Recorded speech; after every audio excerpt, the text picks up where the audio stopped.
Pengembangan kawasan Teluk Bima sudah masuk dalam strategi kajian rencana induk pengembangan pariwisata kota. Di dalamnya termuat tagline Kota Bima adalah mercusuar, yakni maritim, culture, dan historis. Dalam rencana tersebut juga menyatakan di sepanjang pesisir Teluk Bima mulai dari Kelurahan Niu sampai Amahami sudah diputuskan menjadi satu kawasan strategis. Hal ini menjadi penguat bahwa pengembangan kawasan Teluk Bima menjadi kota tepian air akan benar-benar dipoles oleh Pemkot Bima. Sehingga nantinya kawasan Teluk Bima akan menjadi sebuah kawasan strategis yang akan menjadi primadona bagi warna pariwisata di Kota Bima.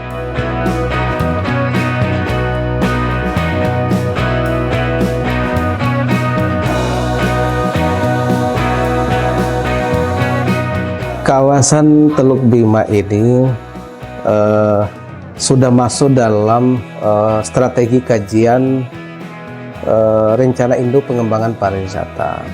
Bahkan di dalam Riparda itu dinyatakan bahwa tagline-nya Kota Bima ini adalah mercusuar, jadi maritim, culture, dan historis. Artinya apa? Maritim ini akan menjadi salah satu komponen yang harusnya jadi primadona bagi pengembangan pariwisata di Kota Bima.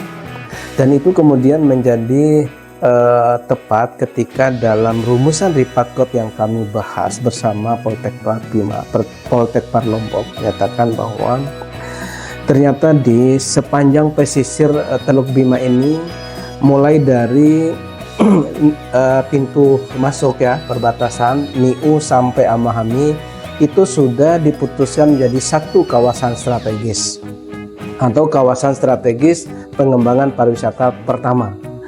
Lalu kemudian kawasan strategis pengembangan pariwisata yang kedua itu mulai dari Ule sampai Kolo. Nah, yang ketiga adalah dari Melayu sampai ke arah Bedi ini. Nah, artinya apa? Dari tiga kawasan strategis pengembangan pariwisata Kota Bima itu ada dua justru yang bersisian langsung dengan demikian ikut menjadi penguatan bahwa maritim atau Teluk Bima ini dalam tanda kurung ke depannya itu akan benar-benar dipoles oleh pemerintah Kota Bima menjadi sebuah kawasan strategis yang akan menjadi primadona bagi warna pariwisata di Kota Bima.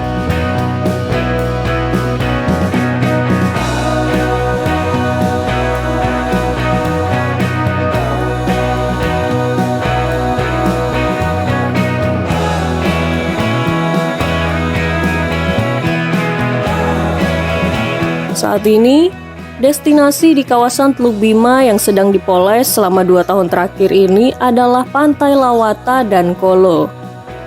Dan saat ini yang sedang dipoles sejak 2 tahun terakhir ini, selama 2 tahun terakhir ini adalah di Lawata dan di Kolo.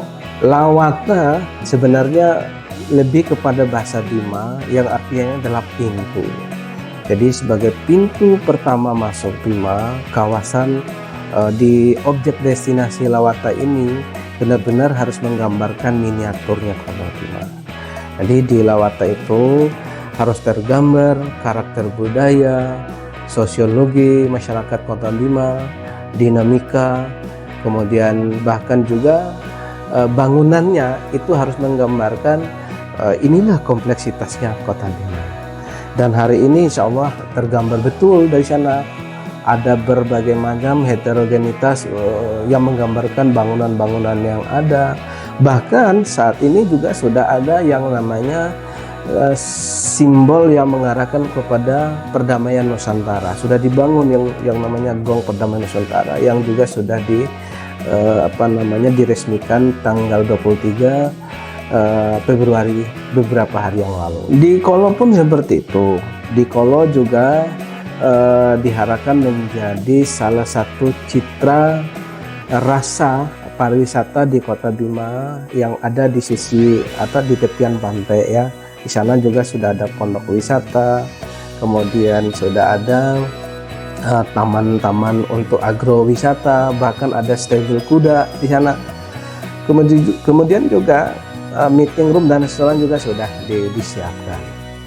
Bahkan rencana kami yang sudah disepakati bersama dengan pemerintah Kota Bima, sampai-sampai kemudian nantinya akan dirubah jalur jalan umum yang ada di depan pondok wisata itu sudah disiapkan jalur di belakang melingkar, dan di depannya itu nanti akan menjadi semacam Malioboro-nya Jogja.